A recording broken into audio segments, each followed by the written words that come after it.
That's me. That's the people. That's sort of the photographic evidence that I don't necessarily have friends, but I have people that come to our events. I'm friends with many of them. And yeah, that's basically what a CannaGather looks like in New York City. So we have been doing this for about 6 years now. 6 years on April 23rd, coinciding with 420.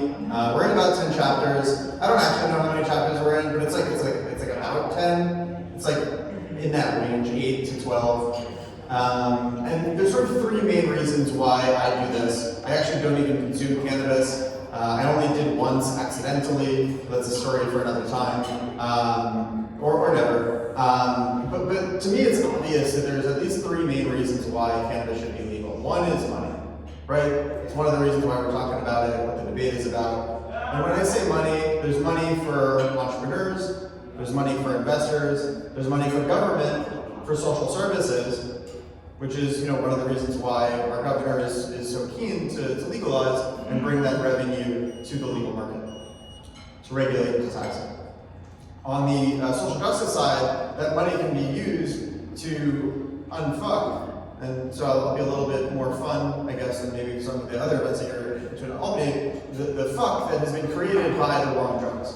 The historically, disproportionately, racially charged war on communities of color, not just communities of color, but disproportionately communities of color, and ensuring that those communities that have been subject to disproportionately increased arrests are somewhat enfranchised, if not fully enfranchised, by the legalization of this previously criminalized plant that has been used against them. So it's going to prevent 660,000 arrests that happened last year, and it's going to make sure that those communities that have been adversely affected, as I said, get back on their feet and thrive in a long-term sustainable way, not just one payout as we were talking about previously. And from a medical standpoint, there's tons of benefits. There's so many benefits that we don't even understand it. We don't even know what's in the plan. We literally have no idea what this plan is. We know that it can be very effective in a whole variety of cases, as Senator Sabino will talk about in the future. I know that a member of my family has found it helpful when basically the peak of Western medicine has been unsuccessful. Experimental trials at Mount Sinai and Columbia, rats' blood transfusions, in addition to pharmaceuticals, haven't helped her Crohn's, but at least cannabis helped with the pain management. Didn't fix it, didn't fix the Crohn's, but it helped with the pain management. So those are three reasons why it's blindingly obvious that, to me, we need to legalize. It's not just me. We have a New York team. We've got 50 people across the country. The 4 people with our little logo are the folks that have helped with this event that you've heard from or have helped behind the scenes. I want to give a special shout out to Senator Benjamin's office. I spoke on a panel with Simon Jr., with Senator Bailey, with Senator Kruger, with Senator Benjamin. And when I spoke at that event, I met Sam in the bottom left corner, who's been a great asset to our team, so thank you to Senator Benjamin's office for organizing that event. Some of the past speakers that have participated in CannaGather, Congresswoman Maloney, Public Advocate Jumaane Williams, Bruce Linton, who was the CEO, but was the founder of the biggest cannabis company. It was about $18 billion in market cap at the time that he spoke. And Jean Sullivan, she's just the best, pure and simple. We've had some other cool speakers, Senator Kruger, Senator Sabino, thank you. And you probably know some of these other names as well. So we've had some cool people. For context, as I said, we do them every month. Fabrice Garinda, a mentor and close friend of mine, Forbes cited him as the #1 angel investor in the world. He has a couple hundred angel investments that are out there, 2 in cannabis. As an entrepreneur, he started companies net worth about $300 million. So it's always great to see more folks who are more mainstream get involved in cannabis as a sign of the destigmatization that is occurring more broadly. Our attendees are mostly entrepreneurs. It's people that are in the industry or want to break into the industry. Maybe some of them are in the legacy market, but most of them are actually, at firms like the Players Tribune, which is Derek Jeter's sports media publication. We had the general counsel come through at one point. We had Saatchi & Saatchi come through and tried to tell me that we should give them a free partnership because they work with all these amazing pharmaceutical companies, and this I was like $5,000, and you should be thankful that I'm sort of, letting you in the room. But in all seriousness, I do think that, if anyone, for the most part, even without naming names, if anyone sort of wants to change their mind, and they want to do the right thing, which is sort of what we're here to talk about, then I'm generally supportive of that, as long as they actually do the right thing, which we'll talk about later. Investors, about 20%. Those could be either hedge fund, private equity, individual investors, high net worth, whomever they may be, who are either looking to allocate capital, deploy capital, or just curious. Service providers, lawyers, accountants. You get the idea. And then we usually play this game where you talk to the person next to you, but everyone in this room knows, as I said, pretty much everyone except for me. So we're not going to play that game. So you can just sort of look around and be like, hey, that person's cool. Nice. Cool. We generally have a lot of sponsors. This time, we pretty much only had one sponsor because we don't really know that many people in Albany. But I want to thank Will Reed for coming out all the way from Vermont. You want to come and introduce yourself? So all the way from Vermont, just for this event, and literally our only sponsor because Albany's far. We got Will. Yes. Thank you. I'm part of the 15%, I think, and maybe even that 50%, whatever that math is, entrepreneurs, but also people who have started companies in the cannabis industry, sort of ancillary in our capacity. So we employ roughly around 12 to 14 people, depending on how busy we are. We are a creative agency, so we help small cannabis companies, be it farmers producing their own CBD products or large dispensary groups, whatever, and everything in between. We'll help them sort of create a beautiful brand and then help market themselves on just by giving them web services. So we're developing websites and providing digital marketing services. Thanks. Thank you so much, CannaGather. And I think that's just from looking around. I think that everyone in the room sort of knows this, but most of the people that at least I've spoken with don't really appreciate that. The cannabis industry is not just cultivators, right? Cultivators are super important to be sure, but there's a whole world of downstream implications in terms of the supply chain, and then also on the ancillary side. The list goes on. But I think that and definitely not you because you're in this room, but a lot of the other people all across the street sort of lose sight of all of those downstream value creation opportunities. Some news, which actually isn't even up to date because Will just gave me some additional news. There's some traction in the NFL collective bargaining agreement. What was that? Finally, yes, about 70 years too late for many people, and has caused many people to die through self-inflicted wounds as a result. But at least they're finally coming around, and that is really, I think, a big cultural touchstone of things moving in the right direction. We've seen Marvin Washington sort of lead the charge on that. Round of applause for Marvin Washington. We're a big fan of his, and he still talks to me, so I guess he's a fan of mine. So thank you, Marvin. And he's been helping lead the charge on that. So thank you, Marvin, and good to see that that's actually happening. From a federal standpoint, for any of you who have been following that stuff, it's pretty depressing, just in general, not just cannabis, but federal politics. But one interesting thing that came out this morning is that Senator Gardner is somewhat optimistic that he might be able to broker a deal with Senator Crapo, who is the sort of is a committee member, that committee chair, I should say, that safe banking is going through on the Senate side, so passed on the House, and it seems like he's trying to broker something on the Senate side. Will it happen? I don't know, but it would be generally a pretty exciting opportunity for the cannabis industry. And then there's a really good argument to be had by Shanita Penny, who's not here, that it actually will help, even though it might seem like sort of a handout to the sort of white industry, of which the industry right now is just way too white. Even though it is a bit of that, it really actually disproportionately helps the smaller companies, and it sort of it reverses some of the historical discrimination that financial service institutions have brought onto communities of color and people of color. So it should be interesting to see how that plays out. New Mexico, as you may know, and by may know, you probably don't know because it's New Mexico, but so much stuff going on up here in New York. But New Mexico wasn't able to pass legalization. SAM, Smart Purchase of Marijuana, as you all may know.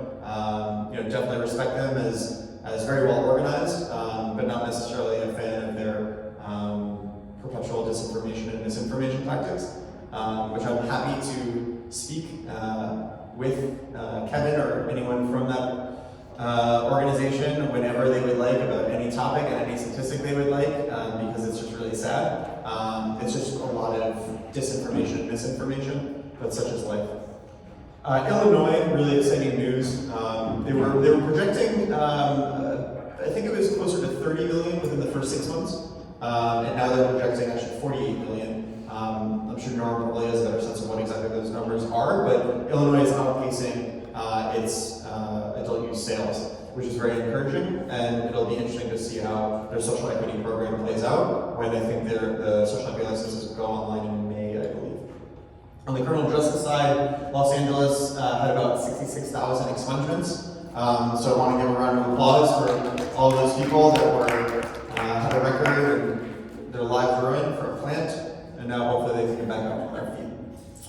And speaking of the history of all the things, the man who knows infinitely more about this plant than I do, the one and only Assemblymember Godfrey, and also my Assemblymember, I'm a constituent.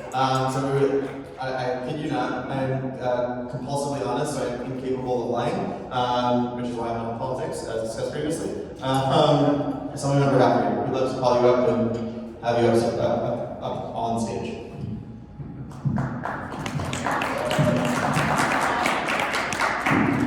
Figure out how to do this. Drink, smoke.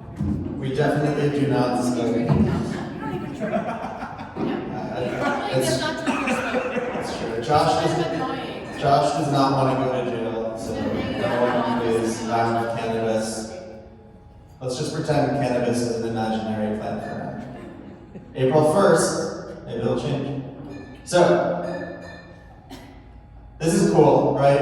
I am a constituent of yours in New York City, but here we are in Albany, where you're up to a lot of good.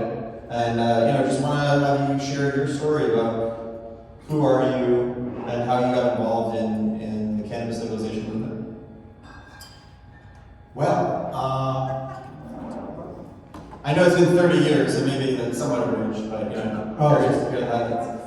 a lot more than 30 years. So in 1970, when I first ran for the assembly and got elected, my platform, I printed up this like 4-page single-space platform because, that's what I thought you were supposed to do. I was 23 years old, what do I know? And it had in there a line that advocated forming a commission to study what we should do about marijuana. That was my bold position in 1970. By 1972, I was looking the other day at a piece of my campaign literature from 72. Among my accomplishments that I listed was that I was a co-sponsor on then Assemblymember Franz Leichter's bill to tax and regulate marijuana like alcohol. That was 1972. In 75, 76, I guess, I introduced what in 1977 became the marijuana decriminalization law, which lowered the penalty for possession of small amount from a misdemeanor to a violation, which is technically not a quote-unquote crime, hence the name decriminalization. We didn't think that up. We shamelessly plagiarized it from Oregon, which had enacted it a year or two before. And it became law in 1977. despite there being a Republican majority in the state Senate, because they were what in those days were called Rockefeller Republicans. Forgetting the Rockefeller drug laws, that meant a fairly liberal Republican. We had a public hearing on the bill in around 75 or 76, and the lobbyist for Consumers Union, the people who publish consumer reports, came and testified in favor of the bill. And one of the legislators at the hearing asked him, would they favor actual legalization, not just decriminalization? And he said, no, he wouldn't. He said, the reason is, in New York City at that time, we had effectively decriminalization. The police left people alone. Well, particularly if you were white. But basically left people alone. It was 20 more years before we had Giuliani to deal with. And he said, people, the police leave them alone. You go out to buy it. It's from a guy on the corner. You know him. He knows you. You know the product. He knows if you're not happy, you're not going to come back. He said, this market works pretty well for consumers. He said, if you legalize it, the tobacco companies will come in and ruin everything. At which point the legislators on the panel looked at him like, I don't believe he just said that. But of course, that's part of the discussion today, right? We don't want the tobacco companies or the hedge funds to come in and ruin everything. And then in '97, right after California and a few other states adopted medical marijuana laws, I said to myself, gee, New York could do that. By that time, I was chair of the health committee. I said, New York could do that. So we plagiarized some of the other states' legislation and introduced medical marijuana. That took, 14 years? 17 years? 2014 minus 97, 17 years.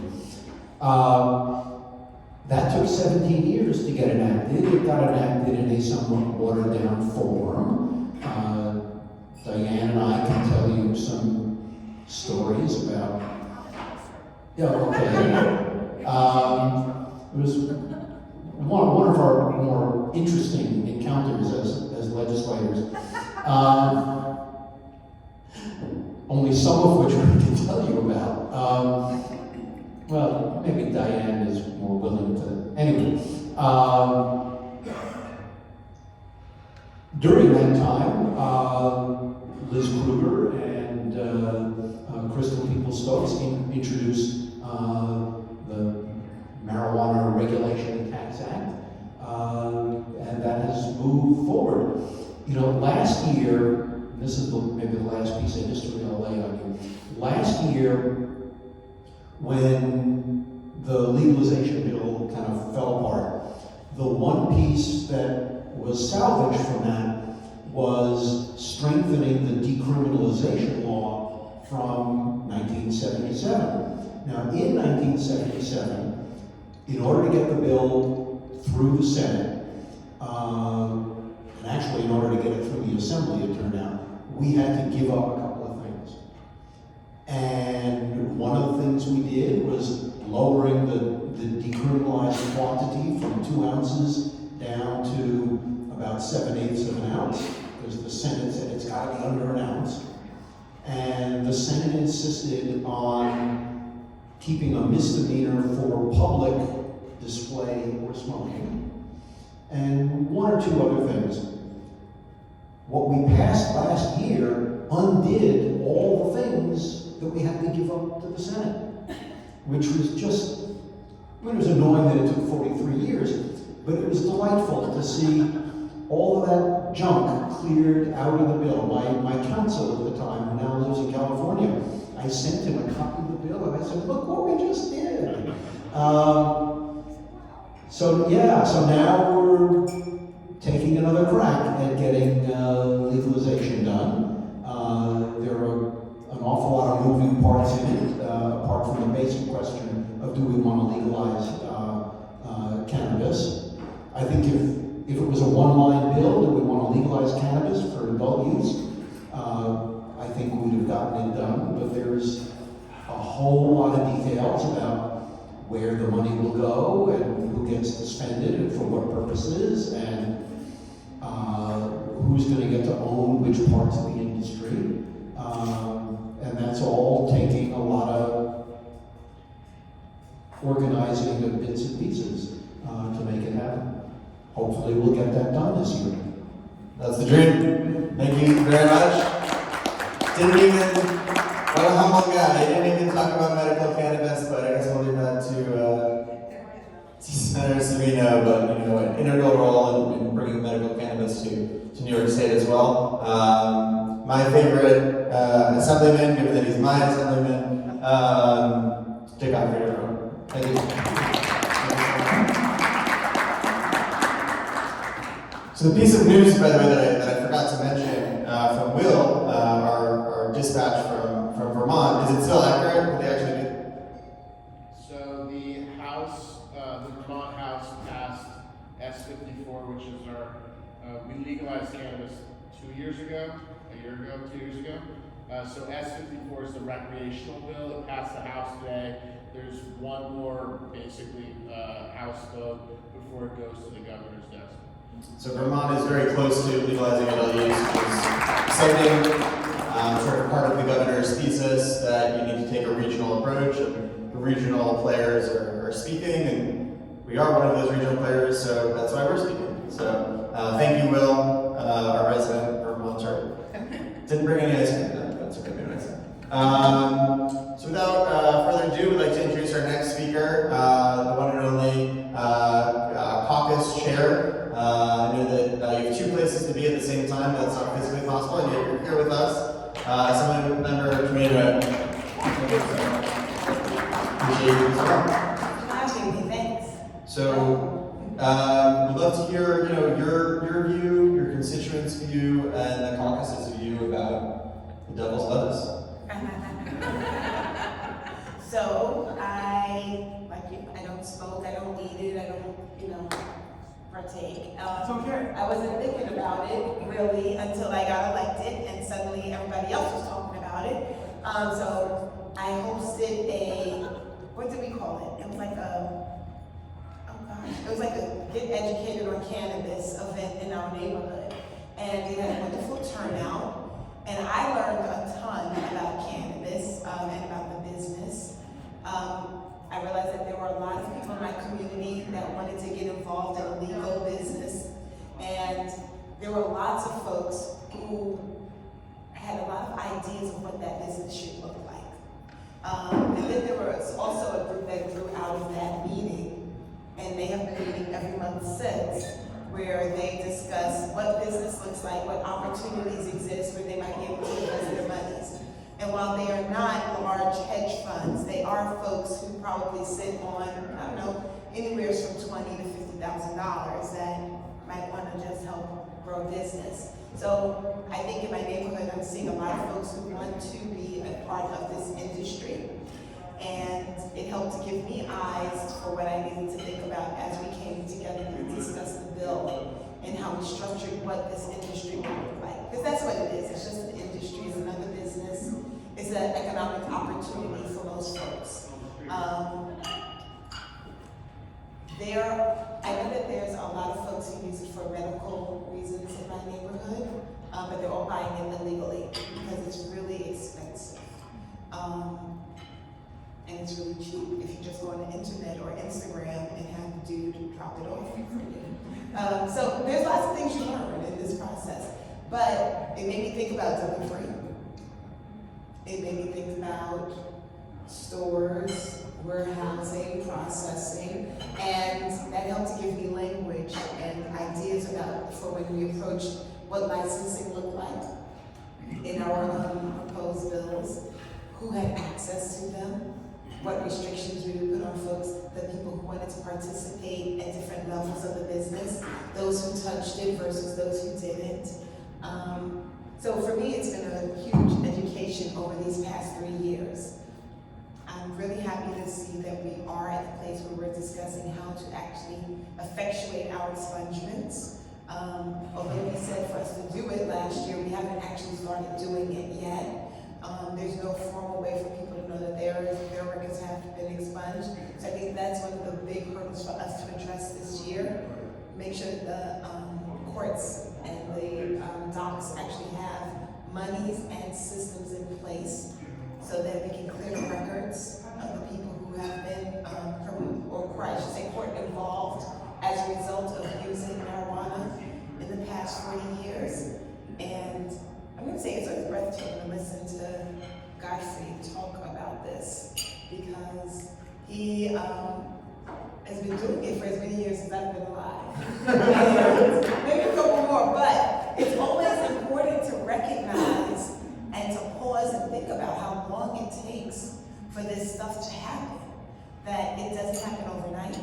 That it's not because you yelled the loudest. It's not because you think you're smart and you came up with a great idea, but it really is the work of changing hearts and minds and helping people to understand that this is the right time. So I always appreciate hearing you speak about the work that's been involved in moving the needle and helping us all to appreciate how much of a lift it has been for us to get people across the board to really appreciate that they're not going to be smoked out just because, I mean, they're going to be able to sit in their homes and they're not going to smell smoke through the walls just because we legalize marijuana.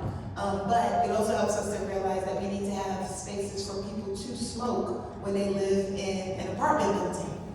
So it's small things, and the more conversation that we have, I think that it's allowed me to develop just better ideas about what needs to be in our bill, the different points of entry for different economic partners, and how we're going to utilize it. But also for me, it's also helped to develop a desire to have hemp processing downstate. I know that that's not part of the cannabis per se. It's part of the cannabis. Like most people think about, they think of the consumption as in smoking, eating, or having it in their latte. But I also would like to, I am pushing so that we can start to explore what hemp processing might look like as we grow that business so that it's not like so off the market and underground to have a hemp bag or your jacket made out of hemp, but to really explore the possibilities. So for me, it's been a wonderful opportunity. I love talking money and how people are going to make money and business. So this has been a real great opportunity, and I love thinking about different ways that people can participate in the market and what supports we need from government so that you can participate fully. I know New York City stopped using CBDs and food products because they didn't have a way to regulate.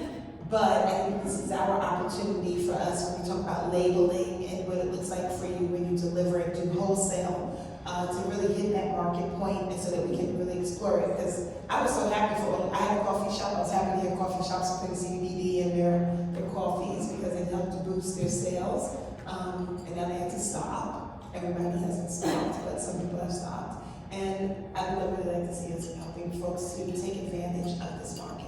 I mean, going back to the quote-unquote misconception that people have, and not anyone in this room has, but that many people have, particularly politicians that are unfamiliar with cannabis, is that it's not just necessarily adult use THC products. It spans the gamut from adult use products to medical, to CBD oil, to food and fiber, to industrial hemp. And I've had many conversations with Axel where I think one of the things he's most excited about, or we can chat about it later, one of the things Axel seems most excited about with the CRTAs is that it's a sort of opportunity to integrate a lot of hemp and CBD opportunities and insulate the state and the city, New York City, and I guess every other city in New York State, as a result when it comes to creating a robust hemp framework. I was going to say, I was really surprised to learn at our education class that we had that's on Saturday in October, that one of the women in my community actually had one of the licenses to grow hemp in New York State. Most of the folks in the room didn't even realize that that was an opportunity that they had missed. But one of the ladies sitting there was actually a grower. She was growing hemp legally, and she was processing it.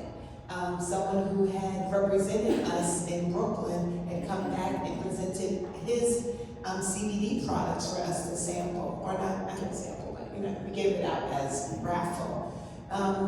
So it was just a lot of opportunity in this space, but it was so many people participating, and I think that that's exactly what it is. And most of the folks who I know that are using marijuana are women who are using it for medical reasons.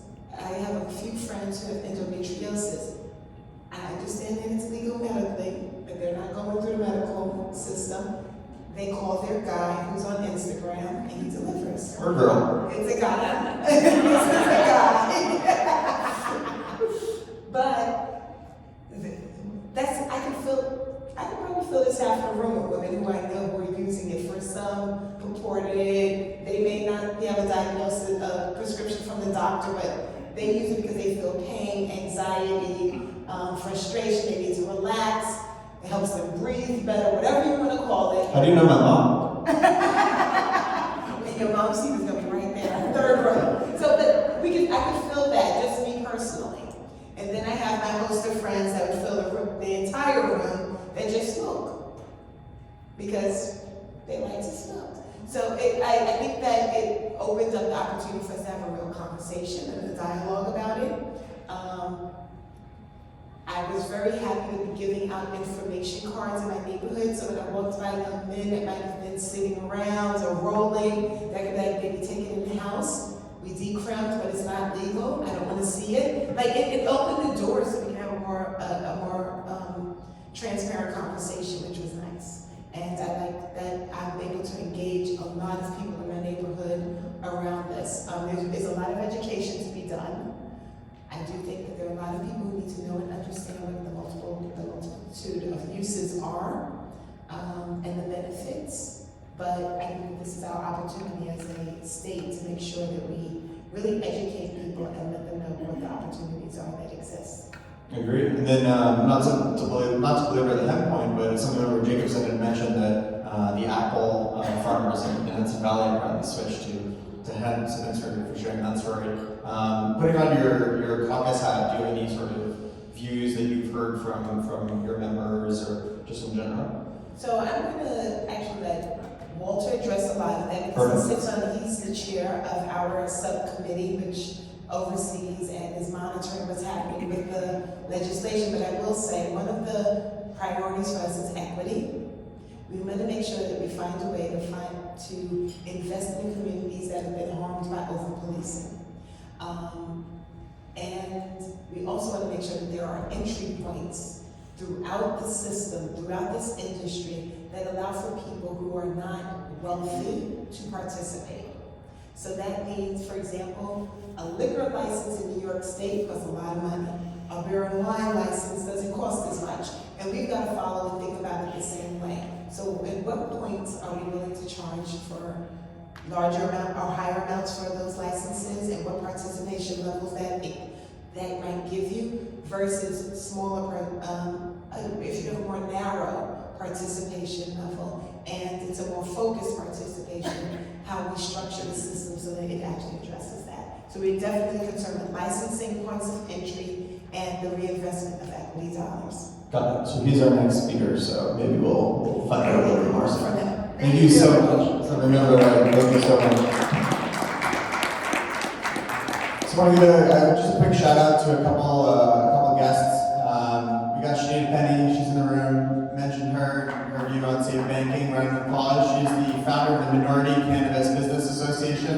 She has spent a lot sitting next to her.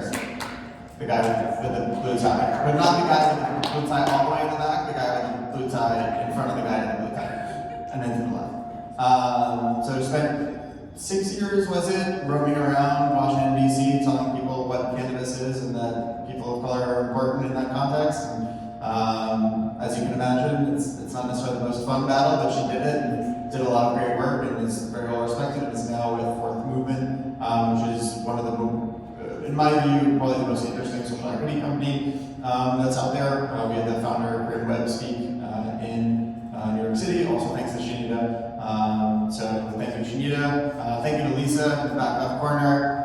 She's the only member of the CannaGather New York City team making the trek and went up and down LOB harassing pretty much every single person that I didn't harass.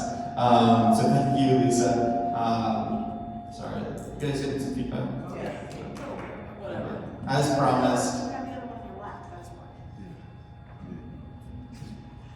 Diane is so smart.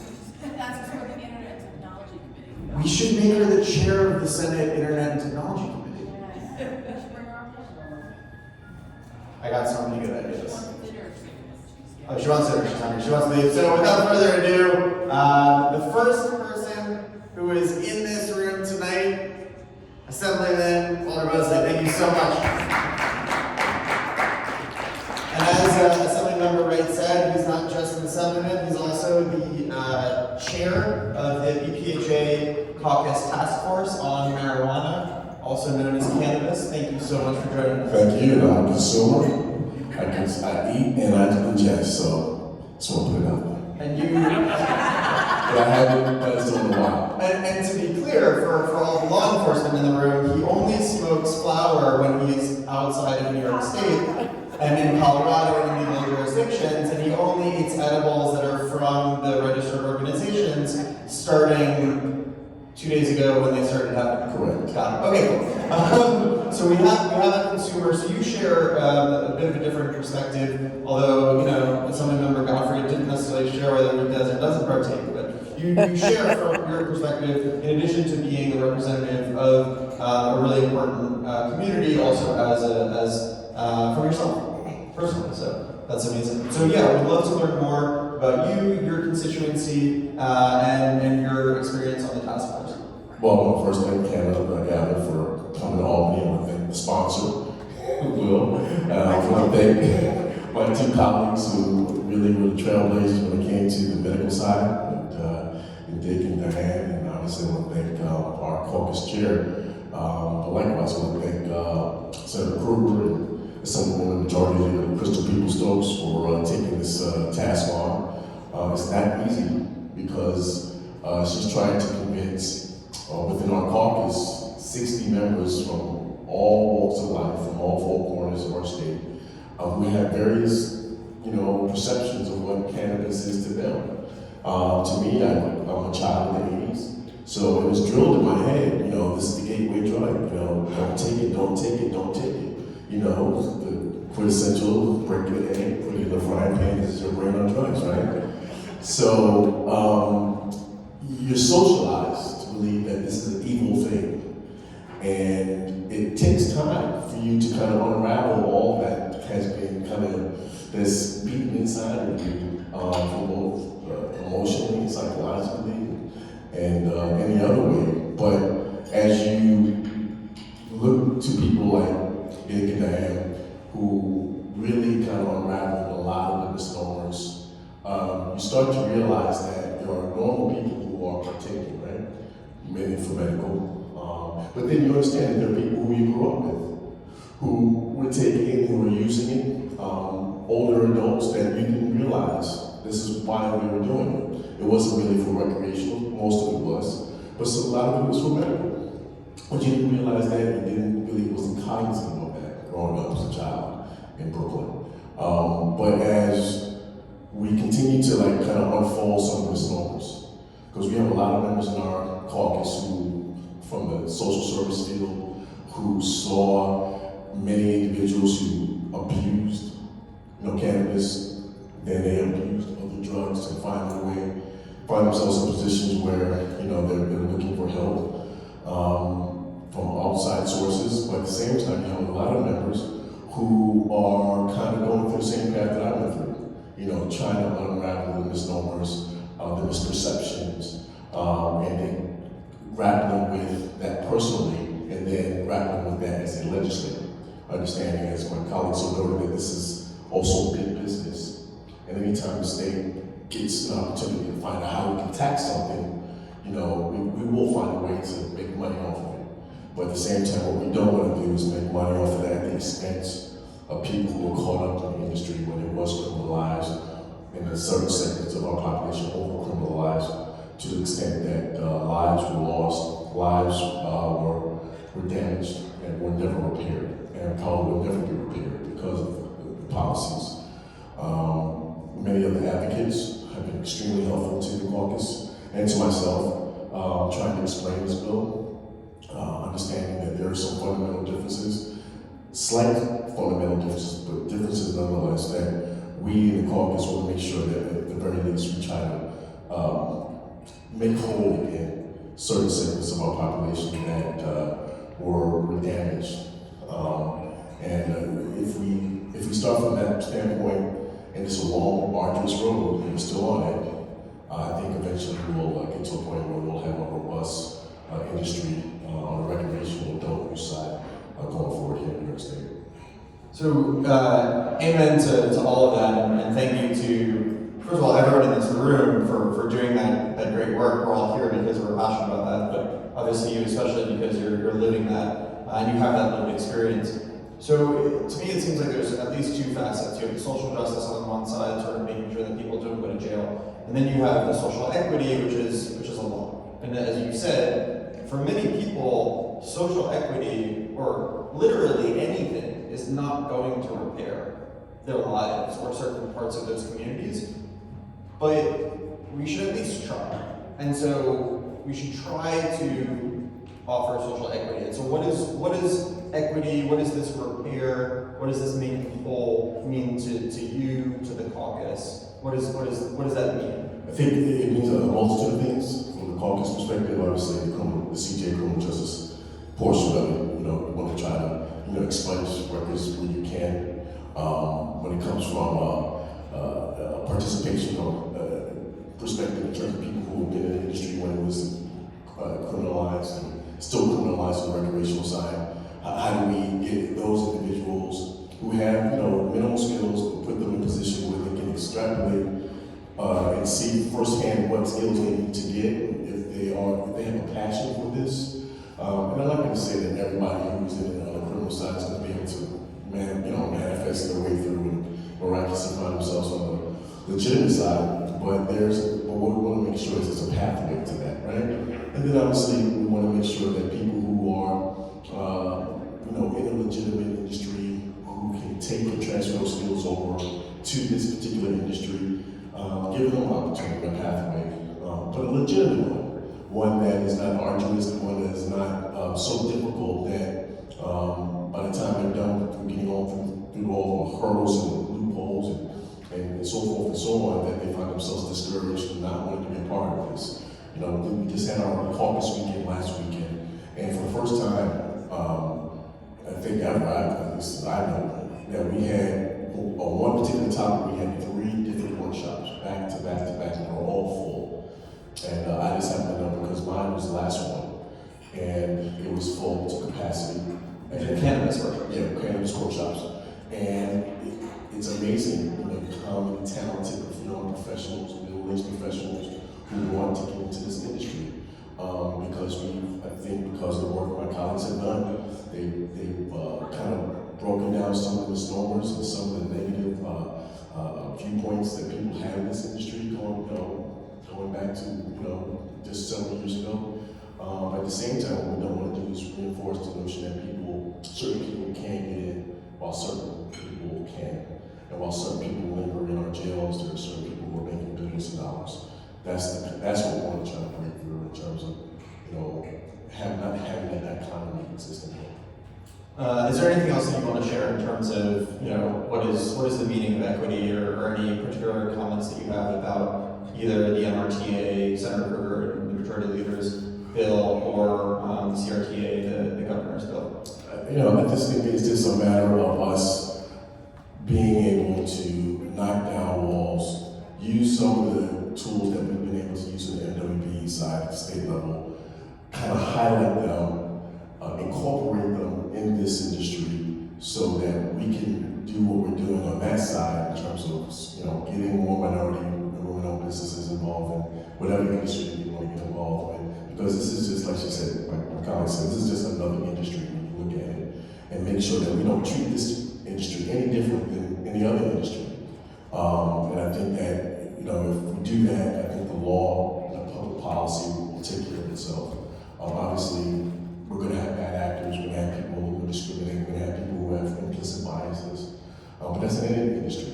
You know, I don't think this industry is any different than some of the more common industries. But at the same time, I think that if we can take best practices of what we've learned from the state when it comes to minority women-owned businesses and their participation, if we can put that into this industry, I think we'll be on the right path going forward.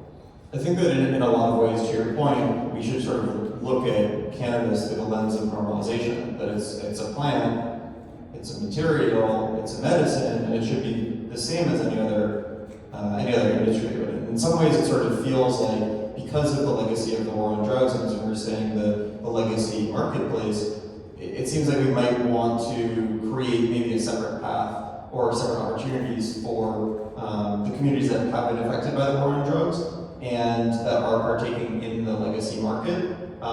Do you think that makes, in that context, do you think it makes sense to differentiate cannabis as an industry from other industries, or do you think that it should be just consistent across the board? Well, I think it probably has to do a little bit of both. You know, consistency in the sense that it is an industry with a tax on it, treated like an industry, it's regulated like an industry, like any other industry in the state of New York. But at the same time, it has a legacy.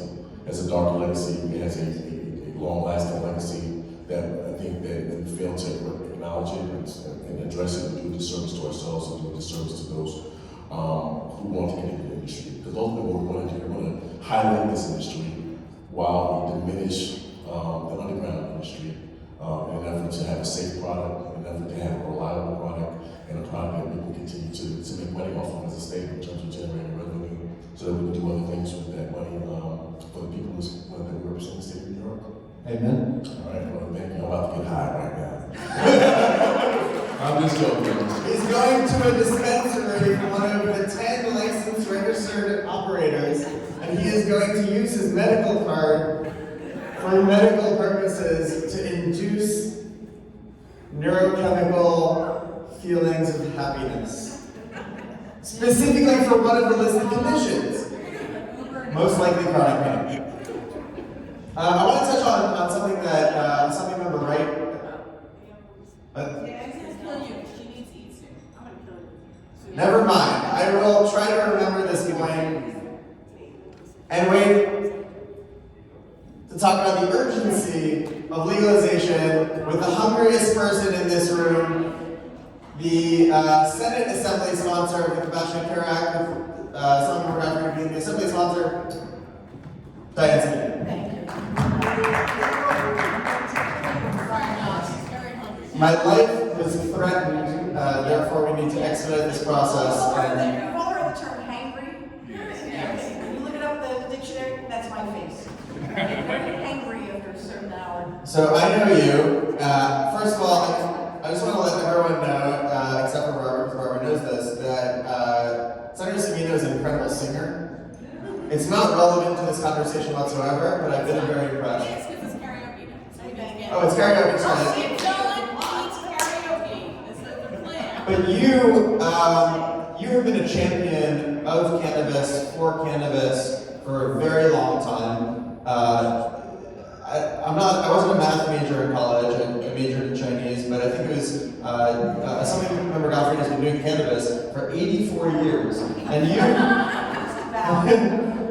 but you've been doing this for probably as long as anyone else in the legislature. So why did you and sorry, I take that back. Apparently not. So let's get the history side. Why is it urgent that we do cannabis legalization right now so you can get it? So we'll go back. So again, I want to thank you, Josh, for coming to Albany. I was the one who told you you should do this, so don't hold it against me. Josh is Also, shout out to Jesse from the governor's office. Josh, The two of them. I've had the pleasure of attending many CannaGather events in New York City, and you'll see 200, 300, sometimes 400 people at this event. That's what the interest is in a legal cannabis market in New York State, whether it's adult use, hemp, or medical. But I got involved in this. I got elected to the Senate in 2004. I entered the Senate in 2005. And one of my former colleagues, who's now moved on, Senator Tom Twain, he was the Senate sponsor. of medical marijuana legislation. And, you know, I immediately signed on to the bill. You know, I'm one of those people, I grew up in an era where people openly smoked marijuana when they were teenagers. I was one of them. I didn't really like vodka, it was my head. I prefer a nice Cabernet, but it didn't seem to make sense to me that it was illegal for a whole bunch of reasons. But more importantly, anyone who has ever had someone in their family suffer from a chronic disease, chronic pain, chemotherapy, you would do anything to help them find relief. And unfortunately, most of the time the relief lies in highly addictive, dangerous drugs like opioids, morphine. OxyContin hadn't been really marketed heavily when we started working on medical marijuana together, but it was starting. And so it didn't seem to make sense to me that there was an alternative. Why are we standing in the way? So I signed on to Tom Duane's bill immediately. Tom Duane left the Senate in 2012. And when he was on his way out the door, he said to me, I'm leaving. You seem to be really interested in this. Would you take the bill and reintroduce it after I leave? And I was like, yeah, sure, great. I'll happily take it. And so this was a bill that Assemblyman Gottfried and he had written years before. And in the interim, mind you, the Assembly could kind of pass anything. The Senate was never going to pass this bill. But in the interim, the world of medical cannabis had grown by leaps and bounds. When New York State introduced the bill and we eventually passed it, we were the 23rd state. So that means 22 other states have acted. And so I decided that if I'm going to get involved in this issue, maybe I should learn something about it. There wasn't already a record of states having created medical marijuana programs and how they implemented them, what they looked like, what worked and what didn't. So I decided to go off on a tour, and I went to Colorado, and I went to California, and I visited with people in Connecticut who were debating it. And we went to, I remember Dick and I went together to New Jersey for the opening of their first dispensary. And that was a really important moment for us because they opened the dispensary almost 7 years after they adopted the law. And why was that important? Well, New Jersey, if you recall, on the way out of the door, who was the previous governor, the rich guy? Corzine. Corzine signed the bill creating a medical cannabis program.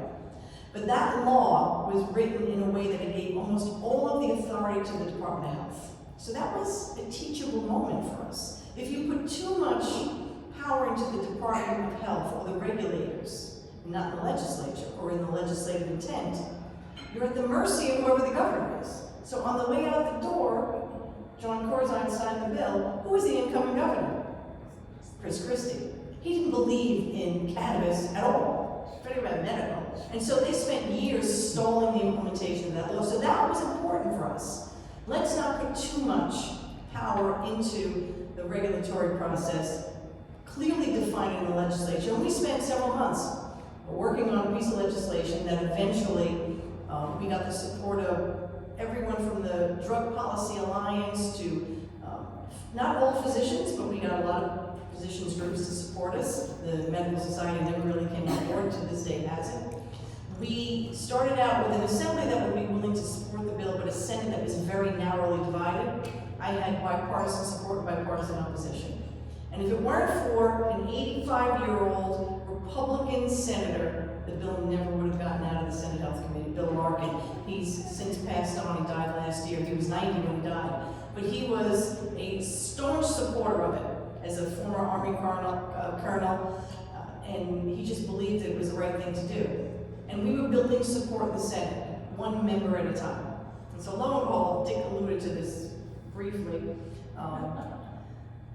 the governor really didn't support the idea. And it wasn't, I might say he's a product of his times. You know, we all grew up in an era where marijuana, we were taught, was, you know, A gateway drug. a gateway drug. There was a whole host of reasons why we shouldn't do it. And it didn't help that we were negotiating this bill at the height of the opioid crisis. So you had these competing interests. Marijuana is bad because it's a drug. Well, marijuana is a gateway drug. It will lead you to opioids, and we would go around in circles. But we got to the point where we had enough support in the Senate to move the bill. We were actually going to move it out of the Senate.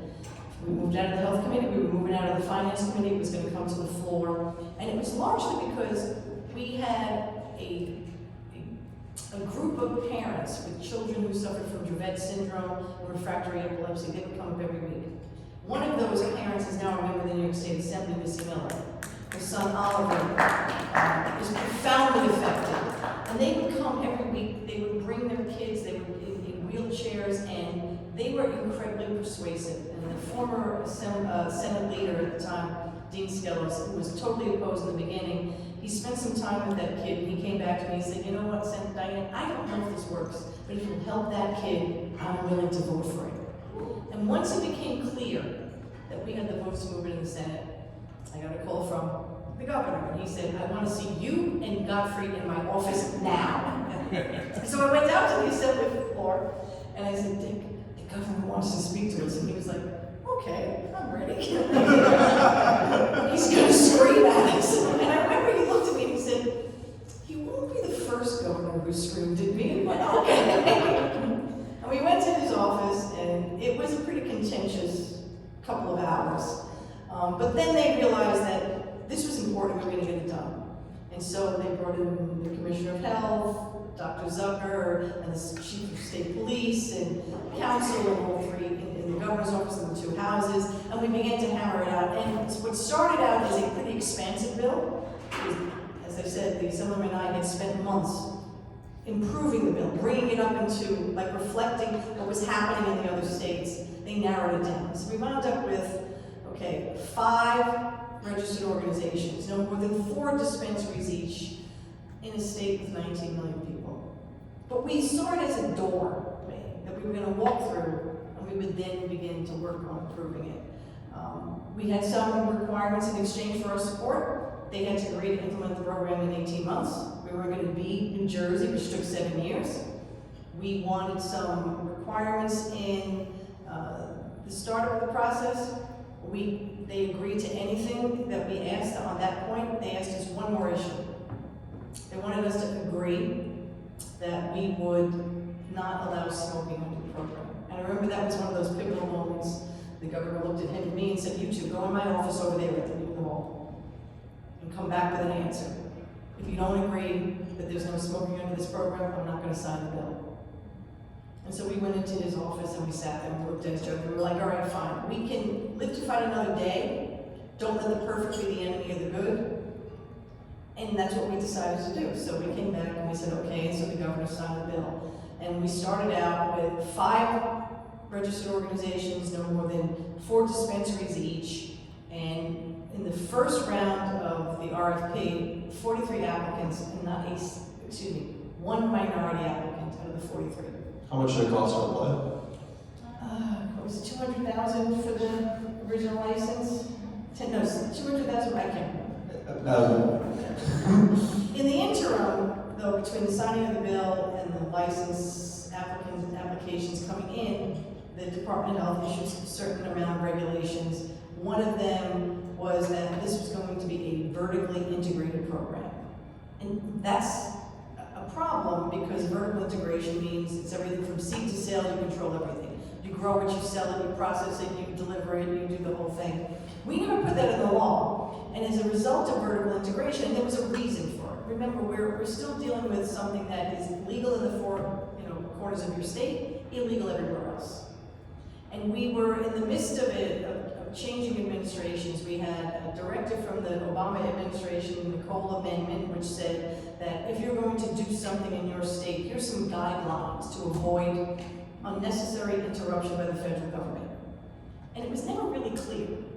And then, of course, we had a change in the administration in Washington, and we're all worried about, what is going to happen with a new administration. Are they going to raid states? Or are they going to come in and interrupt it?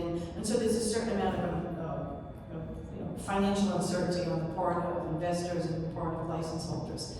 But we've struggled along over the past few years, and we now know what's wrong with New York State's medical program. It's too small, it's too far apart, and patients have to wait too long and they pay too much. And so all of these things are happening at the same time as the broader discussion about adult use legalization is moving forward.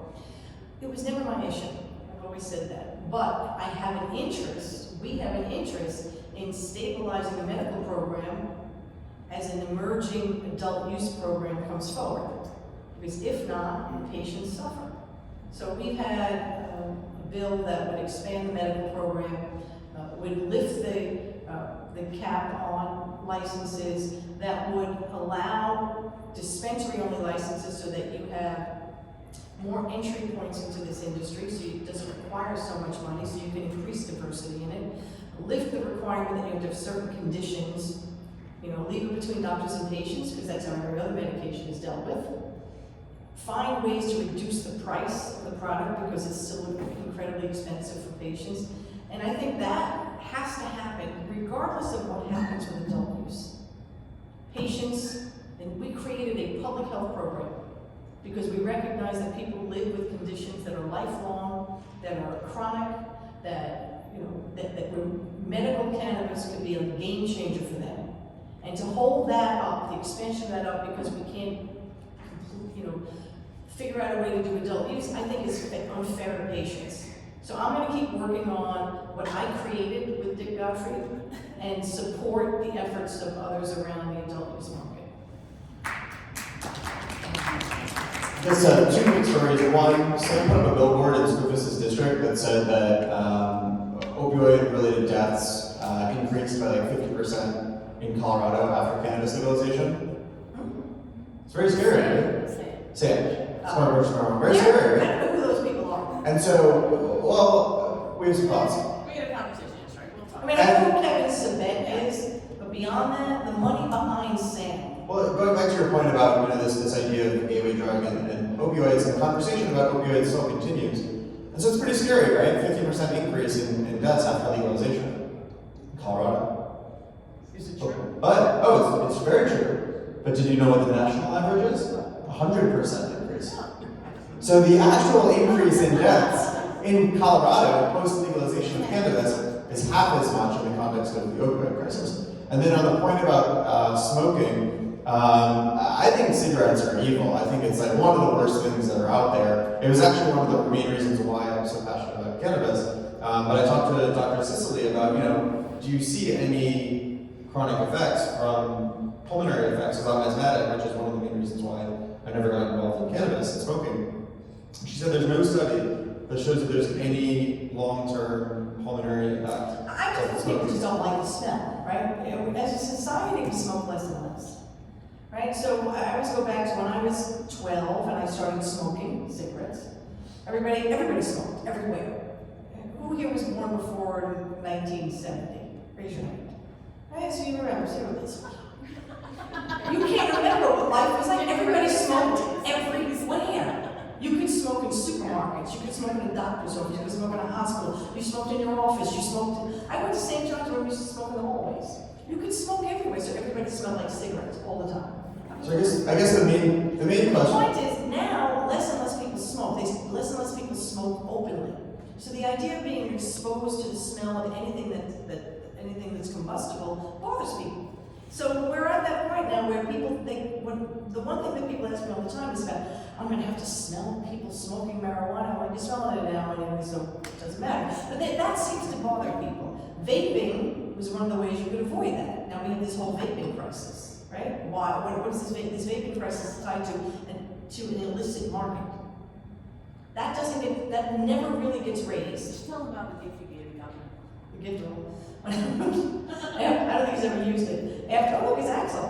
Oh, there it is! Axel Ruby, everyone! Round of applause. After we signed the bill, I went to Nevada for a conference or a convention in Nevada, and they had, you could see the industry itself.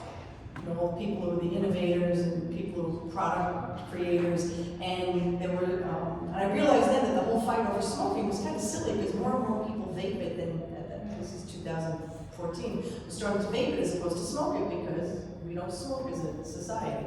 And so I came across one of the manufacturers, and he agreed to make me a vape pen in the state's colors of blue and gold. And so I bought it, and it had the governor's name etched on it, and I gave it to him.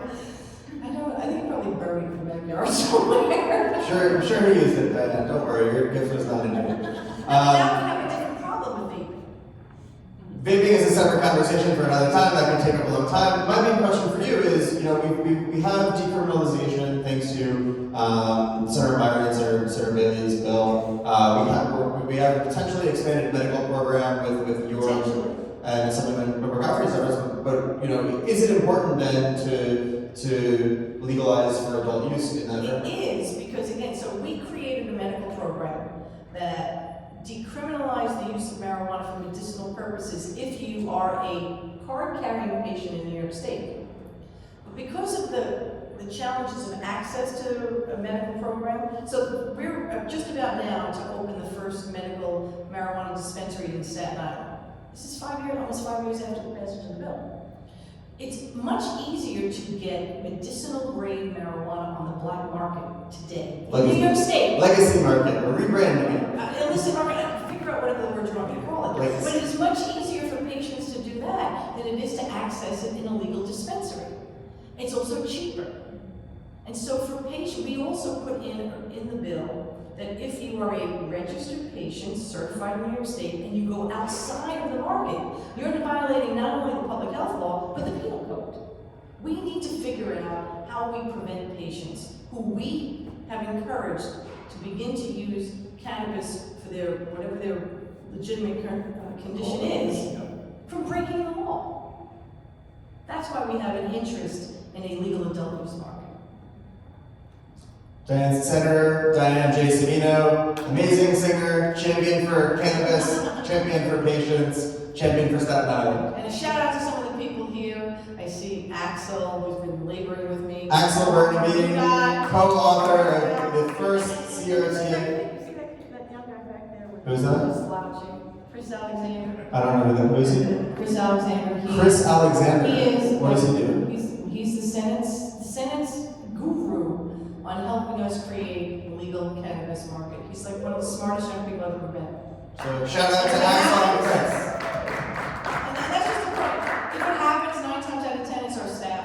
Not us. They're not that smart, it's them. Thank you, Senator Savino. And for encouraging me to come up here. This is so much fun.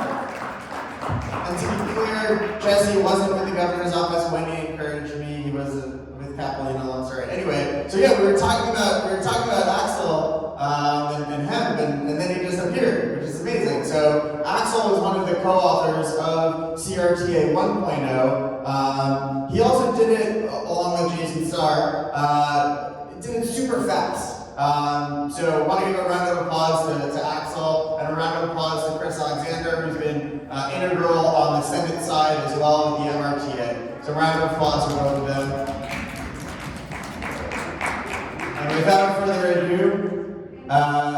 whenever they're done saying hello and chatting and catching up, and I thought you were in New York City. This is amazing. What a surprise. We have Norm Birnbaum, the Director of Cannabis Programs in the Office of Governor Andrew Cuomo, which is the official full title that we came up with a couple hours ago. Thank you so much, Norm. Round of applause. So Norm just started in the governor's office, and you bring a tremendous wealth of institutional memory from other states' cannabis programs that's much needed here in New York to augment the great work of Chris and Axel and Jason. Can you share a little bit more about yourself and what your experience has been in the world of cannabis? Sure, and thank you for having me. Can everyone hear me? All right, this distance, yeah, good. My experience, I've been working in politics and government for about a decade now. First for former Governor Paul Patrick, then for Elizabeth Warren, then for Governor Raimondo in Rhode Island. And in Rhode Island, I had a portfolio of a couple different things. And one day, the chief of staff came up to me and he said, "What do you know about cannabis?" And he used the word marijuana, and that was our law there. And I said, really nothing I can identify by smell. And he said, "Perfect, because you're not from here, and it's been 10 years, and it's all inside baseball, and it's all entrenched interest, regulatory capture, and we've done almost nothing. See if you can try to figure this out." And that for me was the starting point.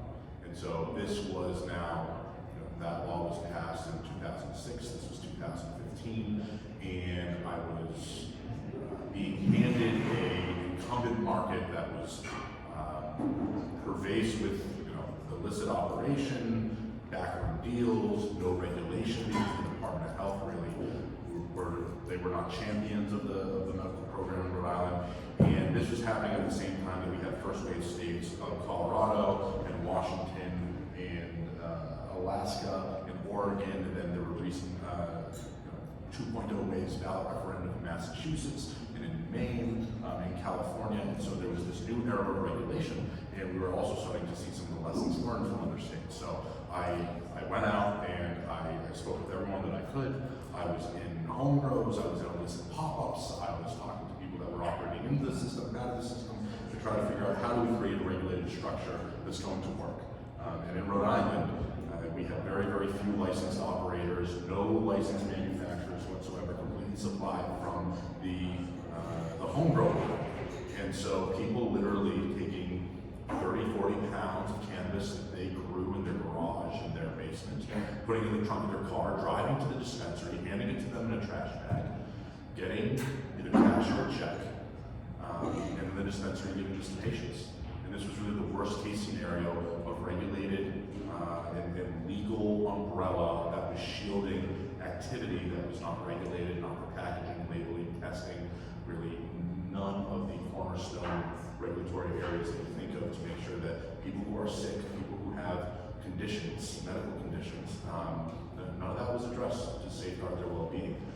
And because of abuses in that program, Rhode Island historically has been one of the largest illicit market suppliers to Massachusetts and to Connecticut and in the Northeast. 1 out of 26 adults in Rhode Island is walking around with a medical card in their pocket. So we had to figure out how do we change this. And our approach was not just how do we run over the legacy market or the incumbent market. It was not how do we displace them, but also how do we absorb them? How do we convert them?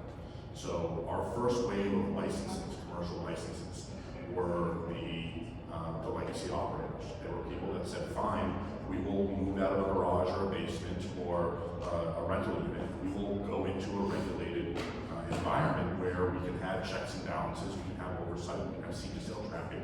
We'll label everything, we'll package everything, we'll put in place common sense doses and restrictions and restrict forms as well, so that if a child gets their hand on it, they can't get access to the product, or if for some reason they get access and they ingest it, or someone unknowingly ingests it, they're not going to have a very bad situation. So these are the things that I was involved with. And then along the line, or along the way, talking to all these other regulators, I said, we really need a common space and forum where we can talk to each other. We need to establish best practices, we need to learn from each other. I'm tired of calling up 20 of you individually, why can't we all get in a room? And the regulator from Washington said, we have this thing. It's only open to adult use states. We get together every 6 months. It was the first 4, then we expanded to the 8 legal states. And maybe you want to come out. And I said, well, what about the other medical states? And they said, well, what do you mean? And I said, well, we need to open it up to everyone. We are building potential adult use markets and structures off of our existing medical programs. And a lot of our existing medical programs are dealing with the exact same issues you're dealing with. Pesticides, packaging, labeling, access to banking, diversity within the industry, making sure products is accessible in terms of geography, in terms of price point, in terms of product SKUs and variety. And we can teach you some things as well. And so they said, fine, okay, let's put it together. So that was the start of kind of the 2.0 version of a regulators roundtable. We've been meeting now every 6 months as a much larger group for about 3 years. The most recent one was in DC. We had 26 different US jurisdictions, states that were represented, the cannabis regulators, plus the Canadian federal government, and we had 4 or 5 of their provincial regulators. We get in a room, we lock ourselves in a room, for 2 or 3 days, and we say, what are you seeing? What are you hearing? How's your social equity program working? How's your delivery program working? What are you getting from the legislature? What are you hearing from industry that's good? What are you hearing from industry that's bad? And even recently, we were able to engage with some of the federal agencies and some of our concerns and broadening out for focus on hemp and industrial cannabinoid hemp and CBD issues as well. And so that's been my world, my exposure. Also in Rhode Island, I helped the governor with her adult use proposal last session, and then laid the groundwork and the framework for what she proposed this year. And the governor was very forward-thinking and standardization, what we need to have in place with, thinking long-term in the industry, and what do we need for consumer protection in parts of the country that aren't like Oregon and Washington and Colorado, where you have millions of people living right next to each other, but just over a bridge or a tunnel in a different state or jurisdiction. We need these common standards in place. We can't have a race to the bottom in terms of testing standards, packaging, public education, not in terms of tax rate, right? None of that's good. So he hosted his regional summit with 5 states there. The governor of Rhode Island couldn't attend, unfortunately. She sent me down. I participated in 2 of the panels, and now I'm here. So that's kind of been my part. Welcome to New York. Thank you. And this is my first public event. So This is your thank first you. public event? It is. They're keeping me locked in the room. Round of applause. So, That's great. Well, we're honored that you came across the street, but obviously we know that there's a lot more than the physical distance. I guess in coming to New York, is there anything that jumped out at you in going from CRTA 1 to CRTA 2, and then in general, based on your experience and also idiosyncratic to New York State?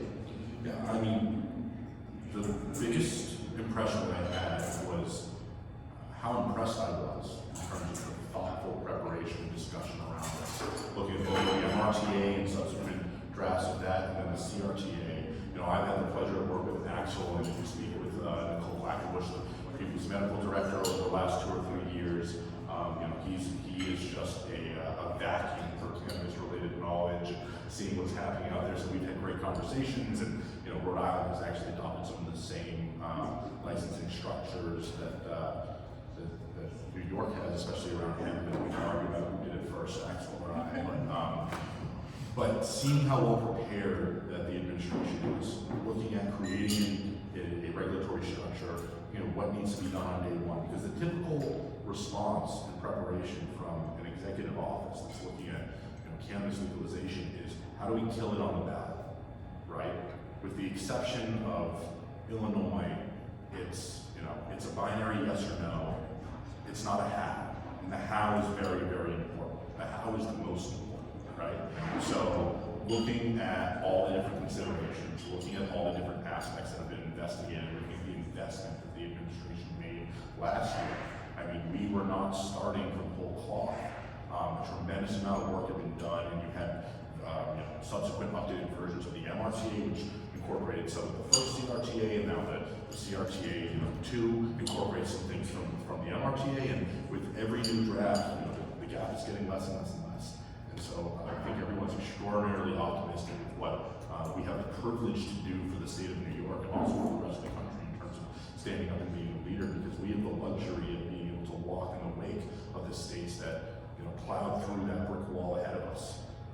We can learn from the supply issues that we've seen in Oregon. We can learn from the municipal host agreements that issues in Massachusetts. We can learn from what social equity really means if it's going to function correctly, which is not just a piece of paper in someone's hand before anyone else, but making sure that there's market share and there's sustainable access, not just to a theoretical industry, but to consumers themselves, right? I feel personally that too many of the MSOs, the large operators, they got a number of licenses in one state and they moved to the next. It was manifest destiny, and they were pumping up their evaluation saying, look at all the market that we have.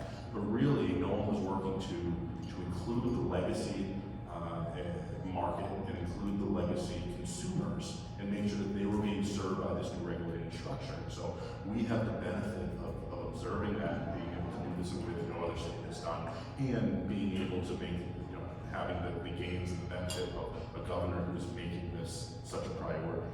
So, I mean, I don't know why you would suggest that the MSOs don't, just want to gobble up licenses. I mean, look how many sponsors we have tonight from the MSOs.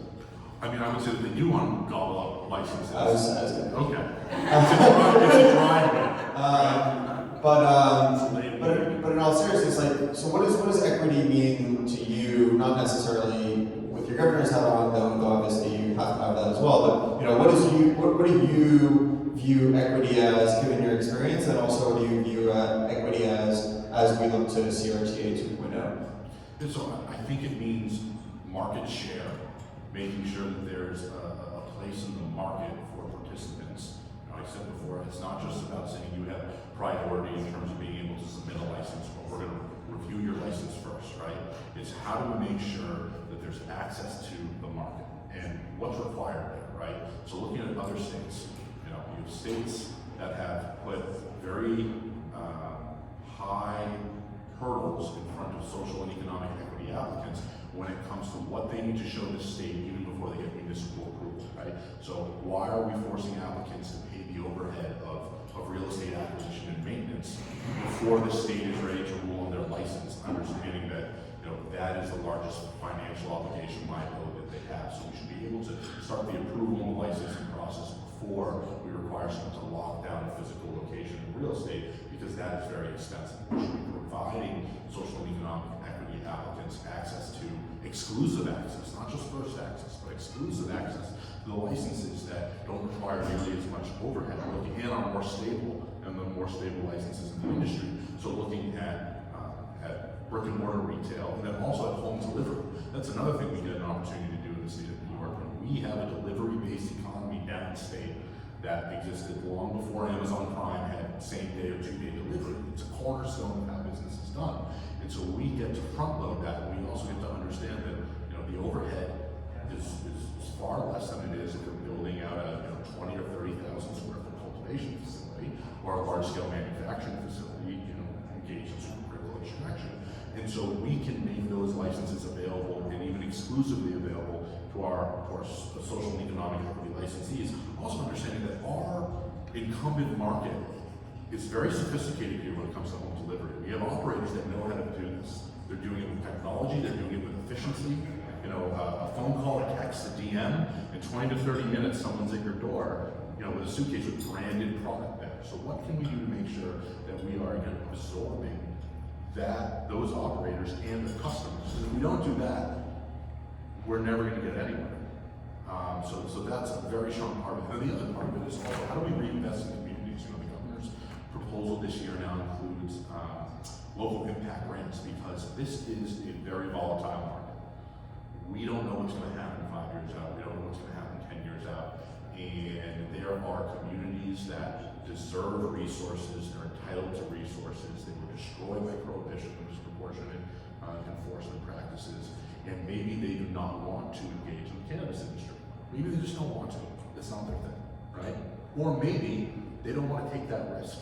Maybe we shouldn't say, if you put up your own money, if you raise money from friends and family, if you mortgage your house a second time, we'll then give you first access to a market that we don't know what's going to look like in 5 years, especially with federal legalization, what's going to happen with interstate commerce, understanding that as great as agriculture is in this state, there's a reason why the majority of the produce we eat is either grown in Mexico or California or Iowa or a big ag state, right?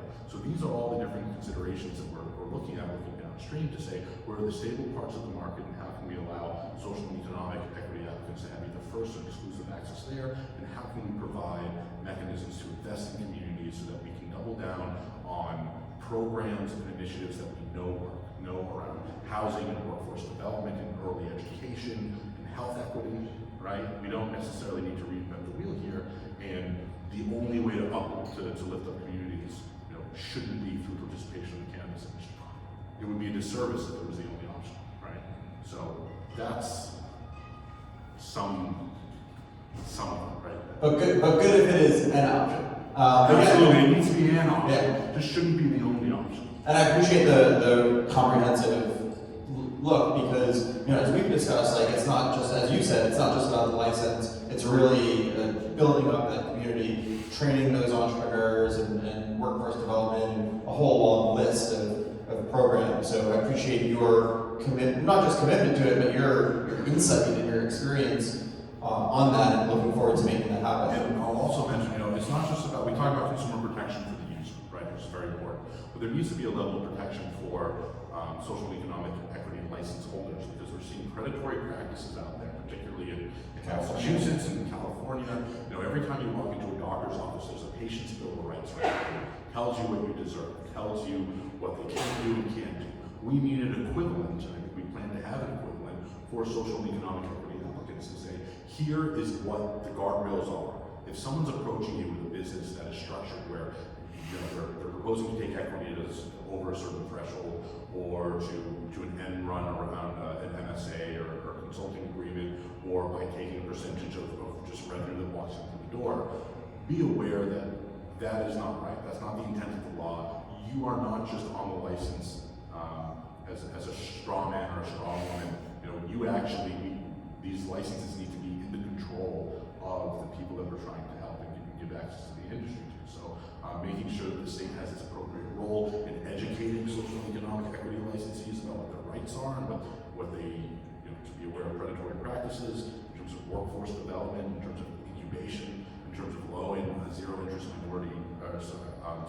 low and zero interest loans. These are all the different things that we have a piano in front of us, a lot of different keys to play, right? And I think that's one of the good things about the governor's bill is that it has identified all of these different mechanisms and levers, and also said now we're going to give it to a 5-member board, collaborative approach to make sure that we're doing this the right way with collaborative oversight and accountability. So now thank you for the comprehensive answer. Now that all the food is gone, I haven't eaten and I'm starving, I'll ask. It's okay. It's in the contract. It's not your fault. If you got any food, yeah, I'll eat the food. Anyone else want food? Anyone else want food? Just me. One last question, I guess, and that's sort of the text of this is what are the governor's next steps? Is a two-part question. What are the next steps to making sure that cannabis legalization and equity, not just doing it, but doing it the right way, is part of the budget? And then the second part is what can the people in this room, and just in general, what can people do to help your team achieve that? I think we're 4 weeks away, right? It's soon. we're very eager to. We've been speaking with staff members from both houses. We're very eager to start the three-way negotiations. As I said before, the bills are really getting closer and closer in the ramp up over the last 2 or 3 years, and I think we all have the same objectives. We all want to end in the same place. We just need to make sure that everyone agrees on what the vehicle looks like, and it's not something that we anticipate to be that will be adversarial. We really have shared goals here. The governor's been very vocal about this, right? Over the last week, he's been very, very vocal about making sure that investments are made in communities, that social equity isn't just a box to check, but is the cornerstone and the driving force behind the licensing structure. We've got the 3-state tour, which it's not going to be on a railroad like Truman did across the country, but going Hyperloop? He's going to take the Hyperloop? Is it ready yet? No. We should call Elon. I'm sure he's got to be invested in cannabis, right? Hey, Elon. He's not invested to my knowledge, and he is not interested in publicly speaking about it, but apparently he's interested in smoking with Joe Rogan on his talk. There you go. So, it's about to be crunch time, and I think there's a lot of goodwill and a lot of understanding on both sides of the aisle, and everyone is educated and engaged on this topic as the legislators that we heard tonight and as leadership is. And actually, I think will make things easier. So we have a lot to agree upon, and that's going to drive us over the finish. Is there anything that we can do? Or just bring pom-poms? I was literally going to bring green pom-poms. But is there anything that we can do? I'll bring the pom-poms if you think that will help, but is there anything that any of the people in this room or in general? Axel, Chris, anything? Axel, do you want to come up and say anything? No, that's fine.